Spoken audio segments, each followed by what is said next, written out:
नमस्कार।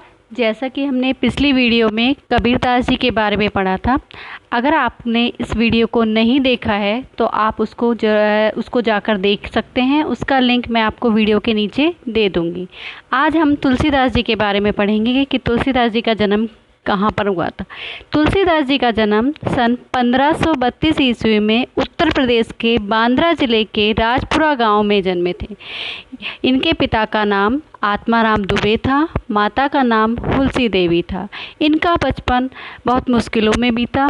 कष्टों के दौर में होने के कारण इनकी शिक्षा गुरु नरहरियानंद के द्वारा दी गई, इन्होंने ग्रहण की और इनके पत्नी के दीनबंधु पाठक की पुत्री थी और जिसका नाम रत्नावली था। ये रत्नावली से बहुत अधिक प्रेम करते थे और इसी कारण ये कोई कार्य में इनका मन नहीं लगता था। एक दिन रत्नावली के द्वारा ठुकराए जाने पर इनके हृदय में राम प्रेम जागृत हुआ। तुलसीदास जी की अवधी व ब्रज भाषा के कई ग्रंथों की इन्होंने रचना की, जिसमें रामचरितमानस इनका आधार ग्रंथ है। इनकी रचनाएं विनय पत्रिका, कवितावली, दोहावली, गीतावली, कृष्ण गीतावली, भैरव रामायण और रामलला है। तुलसीदास का काव्य भारतीय समाज का आदर्श है। तुलसीदास जी ने इस पाठ में समाज से जुड़ी हुई बातों को उजागर किया है कि मनुष्य अच्छी संगति में रहता है तो वो अच्छा बनता है और बुरी संगति में रहता है तो बुरा बनता है। उन्होंने बुरे समय में धीरज, धर्म, विवेक, साहित्य, साहस, सत्यव्रत व परमात्मा का सहारा बताया है। तो आज हम एक एक दोहा पढ़ेंगे, उसके माध्यम से मैं उसका अर्थ आपको बताती चलती। काम क्रोध मद लोभ रथ ग्रहसत दुख रूप, तेज किमी जानहि रघुपति, मूड परे भवकूप। यहाँ पर मद का मतलब अहंकार से है, रथ का मतलब डूबे रहने से है, मूड का मतलब मूर्ख से है और भवकूप का मतलब संसार रूपी कुएं से है। इसमें तुलसीदास जी कहते हैं कि जो लोग काम, क्रोध, अहंकार, लोभ आदि अवगुण में डूब जाते हैं और गृहस्थत्व का मतलब यहाँ पत्नी के सुख में आसक्त होते चले जाते हैं, उसमें लीन हो जाते हैं, वे दुखी जीवन भोगते हैं। ऐसे मूर्ख लोग क्या है, संसार रूपी कुएं में गिरते चले जाते हैं और किमी जानहि रघुपति, और वो श्री राम की भक्ति से दूर होते चले जाते हैं। यहाँ पर तुलसीदास जी कहना चाहते हैं कि जो व्यक्ति अवगुण में फंसता चला जाता है वो राम की भक्ति से दूर होता हुआ चला जाता है। कहिबे कह रसना रची, सुनबे कहे किए कान, धरबिए कहे चित हित सहित, परमार्थी सुजान। तो यहाँ पर तुलसीदास जी ने बताया कि रसना का मतलब है जीभ, सुनबे का मतलब सुनना होता है कि, और कान का मतलब कान से कहा गया है, धरबे का मतलब रखना भी होता है, धारण करना भी होता है, और हित का मतलब अपने हित से है, चित्त का मतलब मन से है और हित का मतलब यहाँ प्रेम से भी दिया गया है, और परमार्थी सुजान परमात्मा के लिए, सुजान का मतलब चतुर के लिए कहा गया है। कि तुलसीदास जी कहना चाह रहे हैं कि जिस प्रकार से कि हमारे इंद्रियां दी गई हैं कि एक तो सुनने के लिए और बोलने के लिए जीभ दी गई है, सुनने के लिए कान दिए गए। यदि इस प्रकार लोकहित के लिए यदि अच्छे गुणों को हम धारण करते हैं तो वही सच्चा व्यक्ति कहलाता है। धरबे के चित्त की यदि हम परमात्मा का मन से या ज्ञान प्राप्त कर लें तो वो चतुर कहलाता है और उसी आधार पर हम प्रेम को अपने अंदर करते चले जाते। तुलसी भलो सुसंग ते, पोच कुसंगति सोए, नाव किनरिया तीर असी, लोहे बिलो को लोए।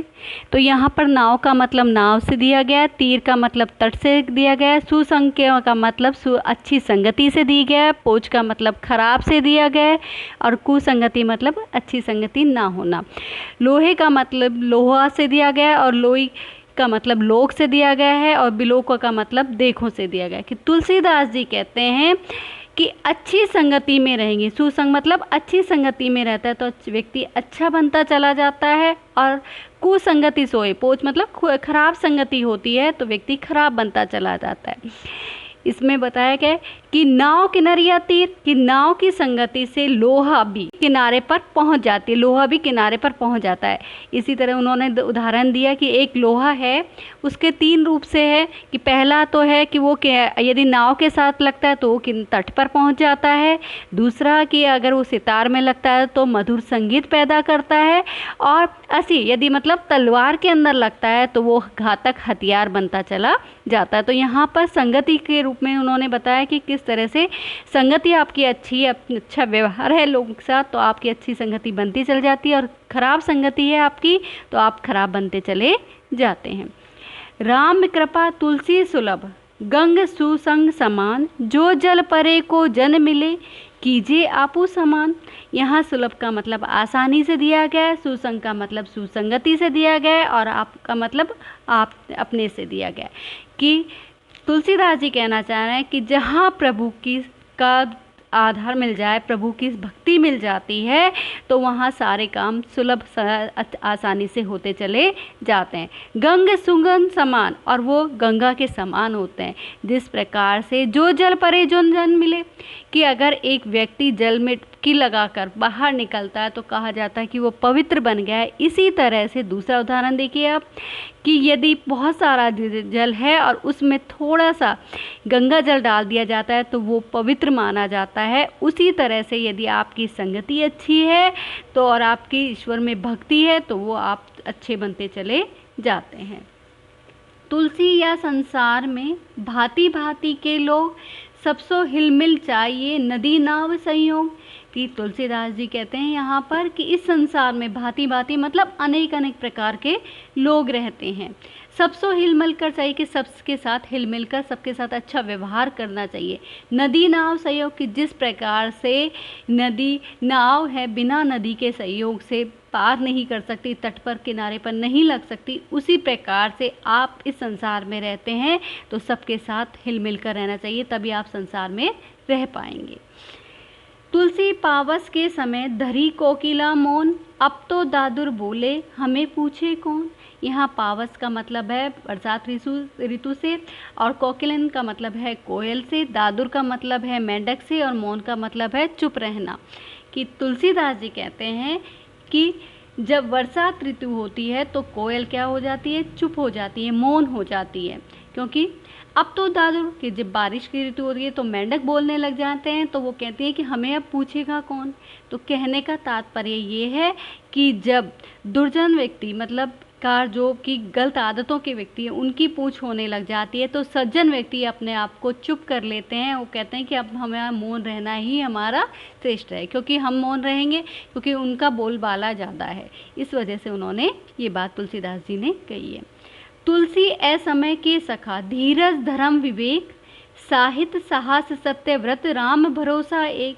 कि यहाँ पर सखा मतलब मित्र कहा गया है, और विवेक का मतलब कर्तव्य से कहा गया है, और साहित्य का मतलब साहित्य से भी कहा गया, और हित मतलब हित के प्रेम के साथ। कि तुलसीदास जी कहते हैं असमय मतलब बेकार, जब गलत समय आता है व्यक्ति का तो उसके मित्र कौन होते हैं, धीरज धर्म और विवेक है, साहित्य साहस और साहित्य है, सत्य व्रत है हमारा, और हिम्मत है हमारी, राम भरोसा एक, और हमारे ऊपर ईश्वर का भरोसा हो हम या हमारे अंदर, तो हम ये हमारे दुख के समय में जो है इन सभी मित्रों के साथ हम अपनी नैया को पार लगा सकते हैं, हम अपने साहस के साथ उन बुरे समय को टाल सकते हैं। धन्यवाद। तो हम अगली वीडियो में राजियारा सोरठा कृपाराम खिड़िया के बारे में पढ़ेंगे।